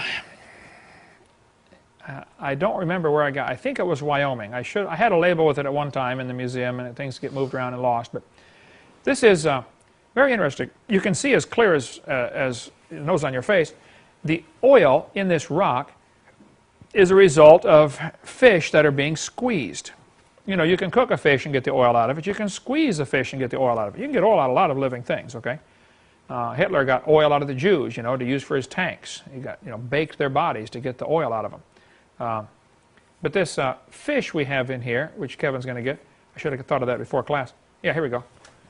You can see the impression of the fish, and if you look at the sides, you'll see there are several more layers where oil is oozing out. This is oil-bearing shale. To get oil out of here, you don't just drill a hole and pump it out, okay, because it's all squeezed between these layers. But Kevin, pass it around, let everybody look at that. Try not to touch the fish itself. Hold it by the edge. But there's oil coming out of the crack. Oh, I do have the information on the back. Yeah, where I got, what's it say on the back? Where did I get that thing? Okay, found in 96 in Connecticut. Connecticut. Connecticut. Okay. Found in 96 in Connecticut. You can see the impression of the fish plain as day. There is no question, I guess, that some oil in the ground comes from organisms that are changed by heat and pressure. You get all these fish buried down there in the flood, because fish can drown, you know, in a flood. You get a lot of dirt in the water, they can't breathe through their gills, and they drown, okay? So the fish end up at the bottom. Now layers and layers of sediment get on top of them, squishes them, changes them into oil. You can see it there, plain as day. Does it smell like oil, Josh? It's been out for 10 years now, you know, but most scientists agree, like this textbook says, oil and natural gas both are thought to form from the decay of organisms that once lived in the sea, i.e. fish. There you got one, you can hold it for yourself. They're changed by heat and pressure. Well, I would agree. Oil comes from organisms that are squished by heat and changed by heat and pressure. Back in 1971, they ran an article in Bureau of Mines, U.S. Department of the Interior, had an article about converting organic waste to oil, They had learned how to take a ton of garbage, heat it, and pressurize it, and produce a barrel of oil in 20 minutes. So why don't they do it? Well, it's just too expensive, okay? The cost of transporting the garbage to the place, of providing the heat to heat it up, providing the pressure to squeeze it, you know, you're going to spend $100 to make a barrel of oil, and you can drill it for $60 or $50 or $20, you know. It's still cheaper to drill for than it is to produce. Yes, you can produce it, but it's not worth the effort yet. It's like there's a lot of gold in places where they don't even go dig for it. They know there's gold there, but it's going to cost me $100 to dig out a $50 piece of gold. It's not worth it. Let's wait till the price goes up. Then we'll go dig for it. If the gold becomes worth $200, well, then yeah, I'll spend $100 to go dig it out. In 1996, proposal was approved in Western Australia for $22 million to build a oil production plant next to a sewage plant. Take the sewage under heat and pressure, change it to oil. And they can do it in 30 minutes. In Texas, just in when was this? 2003, a couple years ago. There's an article in Discover magazine. Anything to oil is the name of it. Technology savvy could turn 600 million tons of turkey guts and other waste into 4 billion barrels of light Texas crude each year. The guy says, we duplicated what Mother Nature does, but what Mother Nature took millions of years to do, we do in about 30 minutes. They got these factories where they're slaughtering, you know, bazillions of turkeys to package them up and sell them around the world and sell them. Well, they throw away the head, the feet, the feathers, the guts. Somebody said, hey, this is all organic. Let's build a factory that'll take all this stuff and heat it and pressurize it and produce oil. And they're doing it. Taking the turkey guts that they would have thrown away, making oil out of it. It's still not cost effective. You know, the turkeys don't like it at all. But the point is, it can be done. So Sinclair, years ago, chose the dinosaur as their logo. Do you guys have Sinclair in Colorado? Sinclair gas stations? California have them? I've seen them somewhere. Arkansas has them. You know, you're from Arkansas. They got them all over there. They have, what's that? Kansas has them, yeah. There used to be a lot more.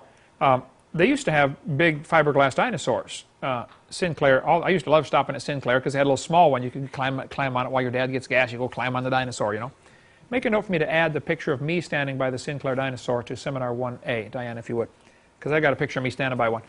I called Sinclair, and they said, yeah, they come in 4 fiberglass pieces, pre-molded. They're $1,700 unassembled, but we don't sell them to individuals. So, John, you're going to have to build our own here. Okay. This article, by the way, if you look at the one on the right here, this is one I got from the Ruby Tuesday, no, not Ruby Tuesdays, one of the restaurants over by Cordova Mall. I said, oh, can I borrow that? I want to go scan it into the scanner. What does it say at the bottom? Mellowed 100 million years, right? I found another one. It said mellowed 80 million years. Even Sinclair changed their tune over the years, you know. They said, oh, it took longer for the dinosaurs to form, you know. Used to say 80, now it's 100 million. But I've got this sign here. Isn't it here somewhere in the museum, this one? Right there. Right there, okay. Mellowed, does it say 80? Ours say 80 or 100? Ours says 80. 80, okay. I've got the one that says 80, but this one I got from the restaurant says 100. It's right here in town, over on, what's the restaurant, before you get to Cordova Mall, that has all the signs all over the place inside. Is that Applebee's? Applebee's. I think that's where this one is. Anyway, who cares? But mellowed 80 million, well, wait a minute. How did the oil get in the ground? Christians ought to have an answer for this. One of our jobs is to be ready always to give an answer, right? I believe about 6,000 years ago, God made everything. 400 years ago, there was a flood.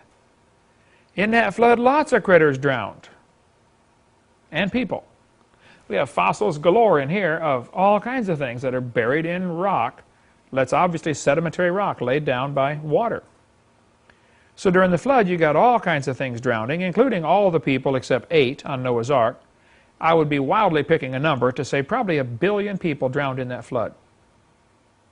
That's just a guess, okay? It might have been 5. They might have had more people then than we have today. They had a lot more of the earth was habitable. They were living a lot longer. I mean, you could have a lot of kids in 800 years. much bigger families, right? And no reason to not have 100 kids per family because, man, you got the whole world. Property's free. No rent, no utilities. You don't have to get your kids an education so they can make it in life. Just have all you want. Everybody makes it in life, you know. But so I tell the kids, you know, next time you go to the gas station, you know, you can think about that flood. Say goodbye, Grandpa. You know, you should have listened to Noah. He told you it's going to rain. Now, when I was in Japan doing my seminar, they said, Mr. Hovind, you have to leave this out of the seminar because the Japanese worship their ancestors.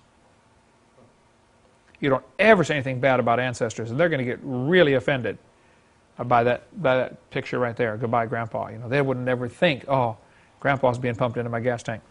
Well, technically, it wouldn't be your grandpa. I know. It would be one of Grandpa's uncles, okay? Because Grandpa was Noah. But the Bible says Lamech lived 770 years or something after he begat, no, whatever, 580 years, whatever. He lived a long time after he begat Noah, and he begat sons and daughters. Noah had brothers and sisters that drowned in the flood. His own family didn't listen.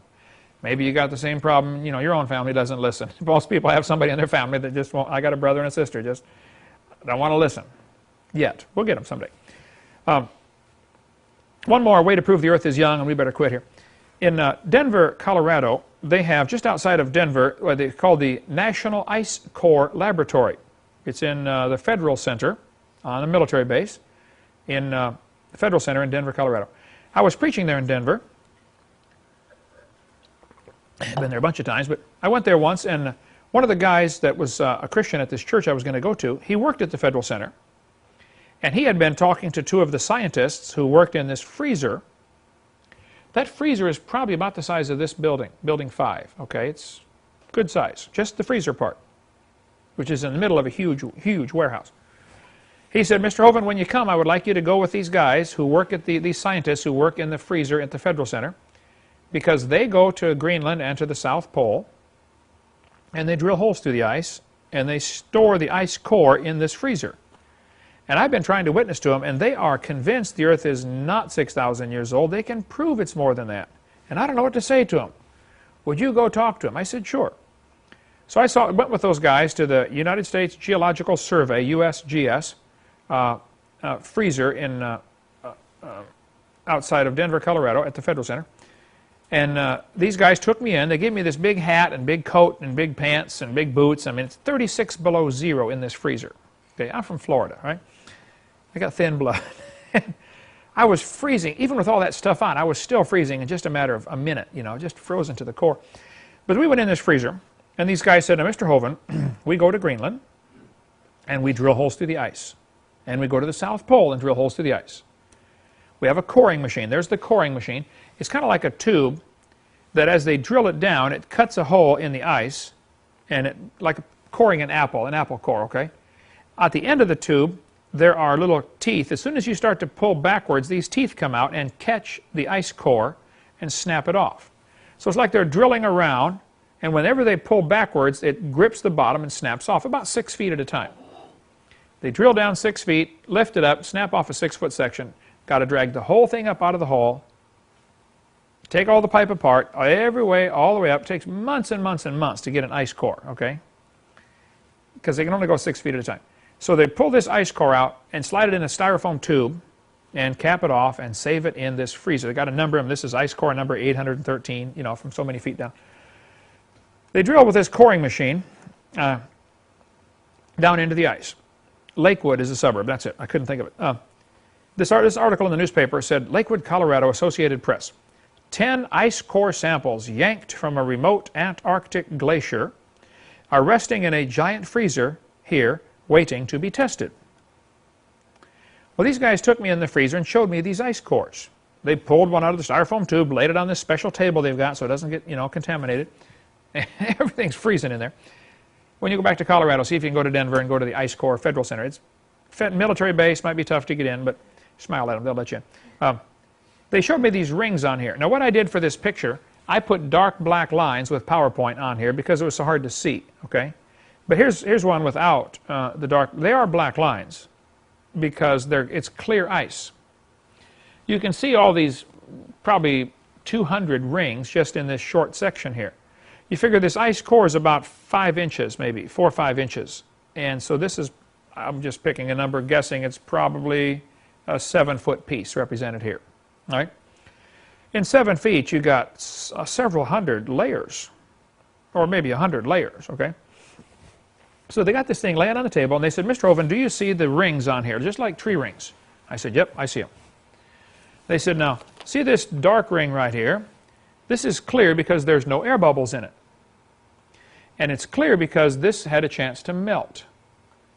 In the summer, the surface of Antarctica melts, gets a little thin layer of melted water because the sun shines on it. The rest is frozen.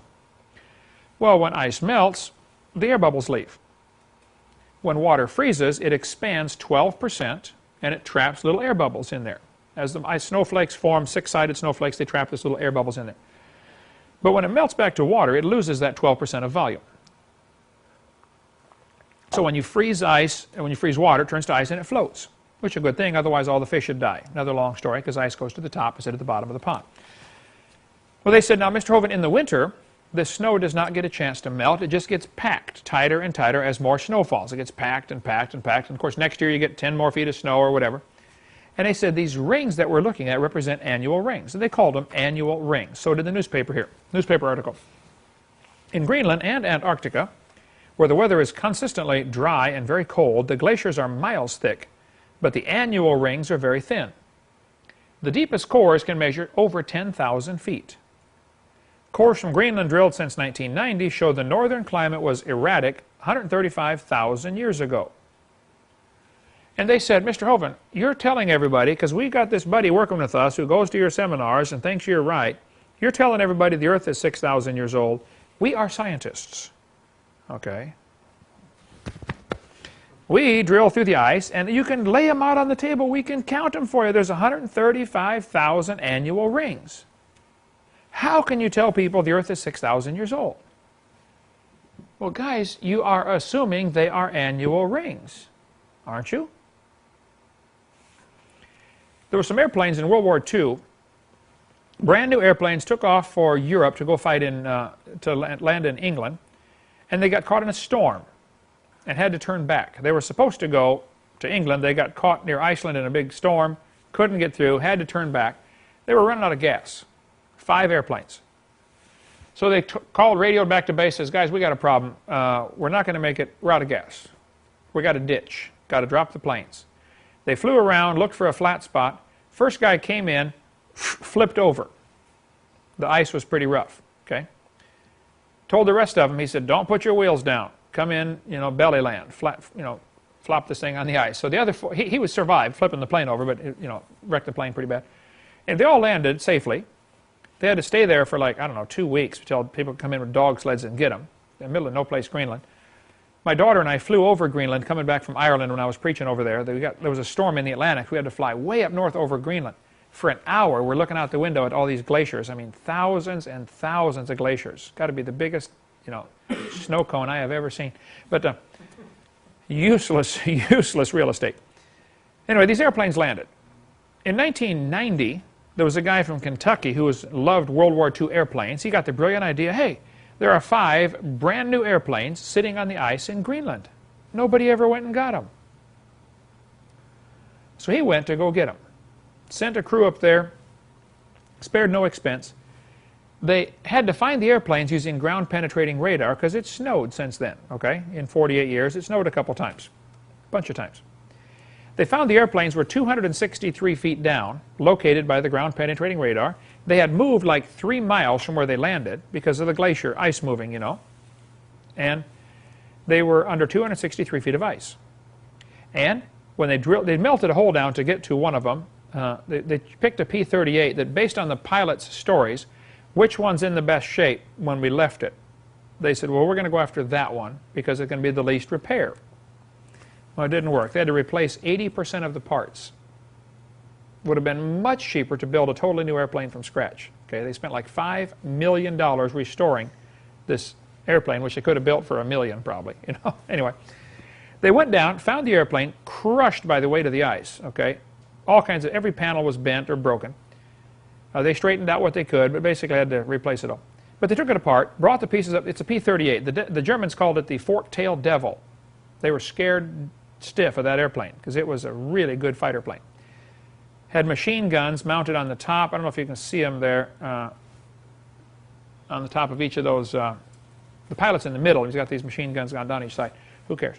Well, the guy lives in Middleborough, Kentucky. He had all the pieces brought back there and spent like 8 years, hired people, full-time mechanics, like 6 guys, I don't know, the whole crew, putting this thing together. Spent millions of dollars on restoring this P-38. They call it the Glacier Girl.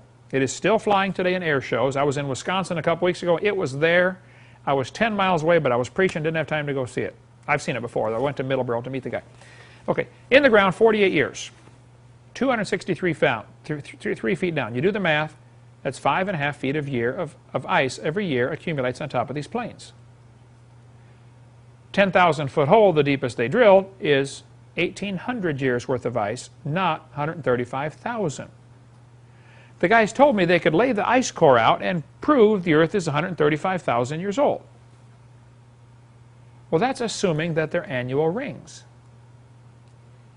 Deeper layers of ice get squished. It's called glacial firn, F-I-R-N. Be a good quiz question. Becomes kind of more like a plastic. It kind of flows, you know, a little bit like glaciers kind of they ooze down there. Like a pile of tar will slowly, you know, flatten out. Glaciers do that. Well, for the Christian to say the flood was 4,400 years ago and the ice accumulated since then is absolutely no problem. Bob Cardin's one of the guys who dug the airplane out. It'd be wise if you're going to speak on creation to call Bob so you can say, I talked to him. He'll be glad to talk with you. He works there full-time at the airport in Middleborough. 606-248-1149, the airport phone number there, little tiny airport. He's one of the guys on the crew that helped dig out the P-38. I went and talked to Bob in April of '99. I saw the airplane. They were still working on it. I think they got it done in 2004 or 3. I said, Bob, when you went down to get to the airplane, did you go through ice rings? He said, hundreds of them. I said, now how do you get hundreds of annual rings in 48 years? Shouldn't there be somewhere around like 48? He said, annual rings? What are you talking about? I said, well, I was told, you know, you got the dark layer representing summer where it melted and the white layer where it winter and it got packed, and you got dark, light, you know, summer, winter, summer, winter. 135,000 years worth. He said, those aren't summer, winter, summer, winter. They represent warm, cold, warm, cold, warm, cold. You can get 5 of those in 1 week. It gets warm for a day, cold for 2 days, get a lot of snow. Nothing to do with annual rings. In 1962, at 62 feet down, they hit a plywood cover left by another expedition that had gone there before. In 1983, somebody went to try to dig out the plane. They located it and then covered the hole with a piece of plywood so they can go back later, you know, finish digging the hole, won't have to start over again. Now the number we gave earlier here was 5.5 feet a year. So it can accumulate even faster than that. Now we know that. Bob told me that there were 30 to 40 rings accumulated in 9 years. So they're not annual rings. That would be something other than annual rings, that's for sure. But here's an article in Scientific American still calling them annual rings. Either the guy's ignorant or he's lying. See, ignorance, you know, can be fixed. Stupid is forever, but ignorance can be fixed. The guy that works with the Eskimos told me, Dr. Hovind, I got 15 layers of snow on my car in 8 hours. Not 15 inches, 15 layers of snow. Eskimos have over 40 words for snow. What else is there to talk about? Anybody, like on the ski slopes, you know, you guys, and Nikki, you know about the different types of snow. There's all different types of snow, and they got to watch for that for avalanches. You know, if you get packed snow on top of slippery snow, you got an avalanche hazard, you know. So anyway, who cares? But the fact is, it is not correct to say that the annual rings would prove the Earth is more than 6,000 years old. Quite the opposite. The ice cores prove the Earth is not more than 4,400 years old since this big flood. One of the many, many indicators. We'll cover more of these next week. And he thought he was going to speed up the process by finding out who the inferiors are and eliminating them. Let's just speed this up a little bit. And of course, history tells us what happened. The Bible says God created man. What does evolution say? Man created God. Isn't that what the evolution theory would teach? There is no God. Man created him. We need a God. And they have their whole theory of how God evolved from, worshiping rocks and stumps and trees to finally, monotheism. And, they got it all backwards, exactly backwards. People say, couldn't God use evolution to create? These two theories could not be more different. I don't see any way they could be more different. They are just exactly the opposite. Could God use evolution to create? Well, the God that would need to use evolution is cruel, wasteful, and retarded. It is certainly not the God of the Bible. Think about evolution process. The God that would have to use that is cruel. Isn't it cruel to have animals that are, partially developed and inferior and going to struggle and die? The whole evolution process of struggle and death is contrary to the Christian God. Exactly the opposite. The God that would use evolution is wasteful. How many bazillions of animals had to die in order to get this thing to work, I mean, it's just a wasteful process. And it's retarded. There's no direction to it. Just things kind of, meander on the way they want to go, and there's no goal. There's no goal in mind. They're just, let it evolve. That is certainly not the God of the Bible. And we'll cover much more on that on video 7 in about 6 years when we get there on the theistic evolution. Those people try to say God used evolution are, first place, it's not what the Bible says, okay? There's no evidence for evolution anyway. So why compromise a good book with a dumb theory? I don't understand why they want to do that, okay? No evidence for it. And it is not the God of the Bible. So when I get into a discussion and people say, well, I believe God used evolution, I say, well, look, you're welcome to believe that. However, you need to understand, you're not talking about the God of the Bible. You might be talking about God like Osama bin Laden talks about God, but that's not the God of the Bible. He's got a different God than I do, okay? The Mormons have a different God than I do. Just because somebody says the word God does not mean they're talking about the same person that is the God of the Bible. So, no, God did not use evolution to create. There's no evidence for evolution anyway. Okay, cover much more on that on video number 7. Psalm chapter 8. I love this psalm. The whole psalm is amazing. David said, when I consider thy heavens. Now keep in mind, David spent his early life doing what? What was David as a kid? Shepherd. Shepherd. You get a lot of time to lay out there and consider the heavens.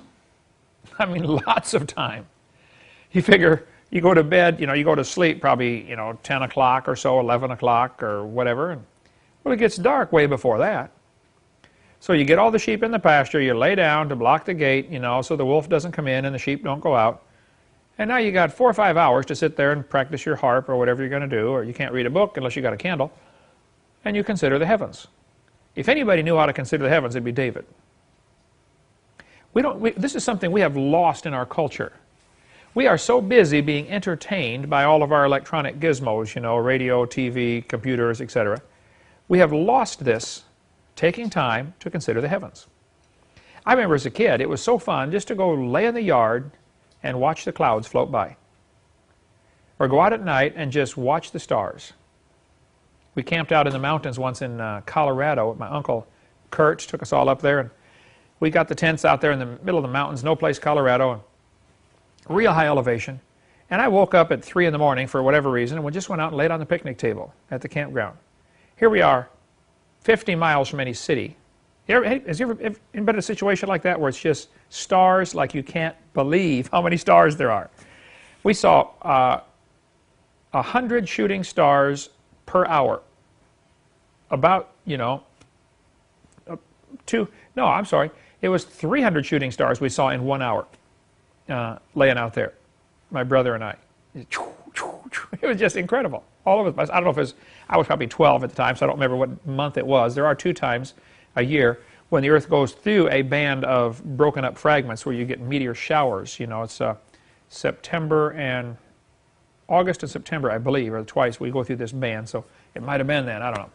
We saw a bunch of them that night. But he said, when I consider thy heavens. We don't take time to stop and think. We're too busy being entertained. This is why kids are not developing the depth of character and understanding that they should and that they used to in the olden days. Psalm 39, the psalmist said, while I was musing, the fire burned. The word muse means to think. When you stop and think, He said, while I was musing, while I was thinking, the fire burned. And some people, they get this burning in their heart like, man, I just want to do something for God, because if you take time to meditate, think. Just take the time, shut off the TV, shut off the distractions, get away from everybody, and go think.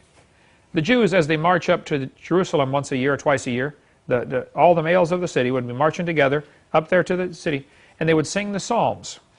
And there's a word they would say in there. Anybody know what that word is? Which means stop and think. Selah. Stop and think. They'd be walking along, evolving, what, 300 million years ago, and insects coming 150 million years ago. I think I need to change that one. According to Genesis, the creeping things were created before the fish. Look at Genesis chapter 5. Let me put a question on that, and I may have to modify point 6. I think I have got them reversed here in the wrong one. Because evolution has insects after, fish before insects. Evolution says. Genesis, I'll go back and look at that one. Let's finish the rest of these here. The Bible has plants before the sun. Plants on day 3, sun on day 4. Evolution has the sun created, billions of years before the earth even came around. So it's backwards on the order of creation. The Bible has marine mammals coming before land mammals. Things in the water made first on day 5. Marine or land mammals made on day 6. Evolution has land mammals first, and then they evolve back into the ocean. Think about that. Evolutionist says, oh yeah, some fish came up out of the water, evolved legs, walked on land, turned around, went back into the water, and became a whale. Evolved onto land and then evolved back. The Bible has birds before reptiles. Evolution has reptiles before birds. Again, go back and look at the geologic column, the ones they publish in the textbooks.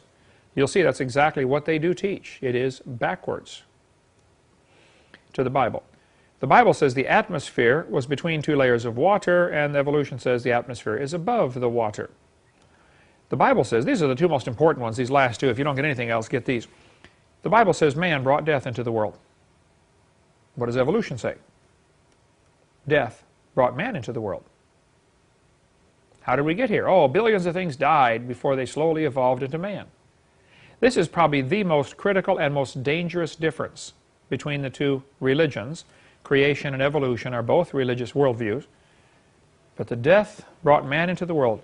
Charles Darwin in his book said, I'm bewildered. He wrote to a friend. He said, I had no intention to write atheistically, but there seems to be so much misery in the world. He said, from the war of famine and death, the most exalted object we're capable of conceiving, the production of higher animals follows. Darwin thought death was the process that drove the whole thing to work. Now think about it. If one animal evolves a little better than the rest, what must happen to the rest of them in order for this to work? They all got to die. I mean, if you got one cow that evolves just a little bit better, whatever, now the rest of them have to die, or else the new improved cow model is blended back into the population. It's lost. So you have to get the inferiors to die. This is exactly what Adolf Hitler thought. Along the whole village, 40, 50, 80, 100, 200 people walking up, toward Jerusalem. And you have to go up to get to Jerusalem, no matter which way you come from, because it's up on a hill. It's always going up to Jerusalem. They would say, great is the Lord and greatly to be praised, Selah. And they would all stop and think about it. That's what it means, stop and think. Great is the Lord. Stop and think. We just don't do that. I encourage people to just stop and think. Sometimes I'll be praying and I'll say, Heavenly Father, and just stop right there. Don't say another word. And stop and think about who you are talking to. Do you have any clue who this is? We're talking about the God of the universe, And we expect him to come like a puppy dog when we call. Hey God, I'm ready to pray. Get over here, listen to me right now. Get over here, stand right here, I'm praying, okay? like we're the boss, While I was musing, the fire burned. You want to get your heart on fire for God? Muse. Quit being entertained and muse. Think. Psalm 143 is the only other place the word muse is used in the Bible. Twice in the Bible the word muse appears. I remember the days of old. I meditate on all thy works. I muse on the work of thy hands. This is an example of the Hebrew parallelism where they would say the same thing twice for emphasis, We do the same in English. We say, wow, did you see that guy? He was huge. He was big. We use different words, okay? We don't say he was huge, he was huge. We say he was huge, he was big. We would use a different word for emphasis to show, wow, that car was fast. It was incredible. It was, like lightning. We use a different way of saying really the same thing for emphasis. The Hebrews did that continually all through the Bible, Hebrew parallelism, where they say the same thing twice for emphasis. He's talking about, I meditate on thy works, I muse on the work of thy hands. Muse and meditate would be very similar things here. Stop and think. We just don't take time to meditate. There was a king died so the story goes. I don't know if it's true or not. It's a good story. I'll tell it. All I know is it's a good story. Whether it's true or not, I don't know. This king died. His son was in his late teens, and he was going to become the king. And as the son went into the queen, his mother, and said, Mom, I'm the new queen, and the custom is, for the queen to give me, advice. What would you like me to do? I'm going to be the king now. And she said, well, son, I just have one request. He said, oh, this is going to be great. She said, I want you to spend 30 minutes a day, first thing in the morning, thinking. Don't have any distractions, no music, no friends, just 30 minutes, sit and think. He said, well, that'll be easy. Oh, great. He's going off, and first day, he's thinking about the big.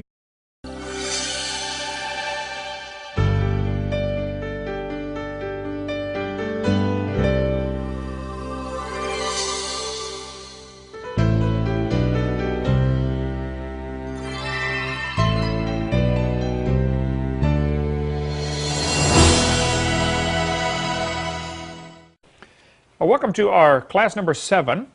We are going through at a snail's pace our seminar on creation, evolution, and dinosaurs, and chasing every rabbit. And feel free to interrupt, ask any questions, okay, if you don't understand. In Psalm 19, amazing passage, but we don't have to cover all that tonight. It says, the heavens, notice heaven is plural, heavens, we'll get into more of that later. The heavens declare the glory of God, and the firmament showeth his handiwork. It's interesting, the Bible claims that the very creation shouts out the glories of the Creator. The evolution theory has the sun and stars evolving before the earth. God said real clearly he made the earth before the sun and stars. People say, how did they have light before the sun? Well, the first 13 verses of the Bible, there is light, but there is no sun. God is the light thereof. The very last 26 verses of the Bible, there is light, but there is no sun. So God doesn't need the sun.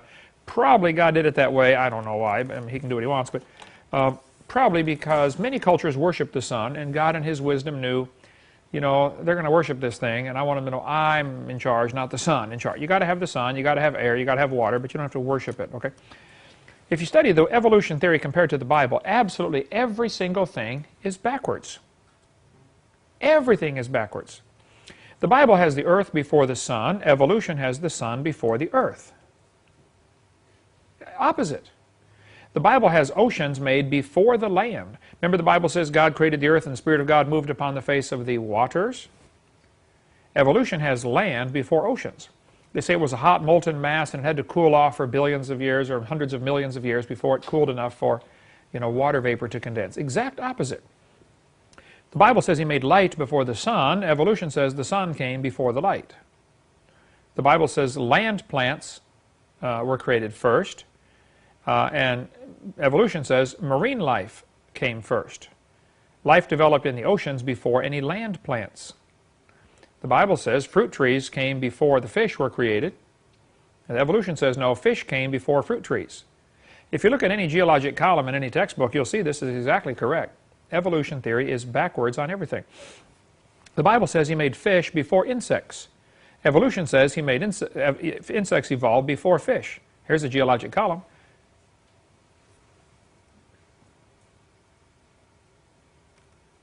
Insects came after fish. I got this one backwards, don't I? I got to go back and change that. Okay. Evolution has fish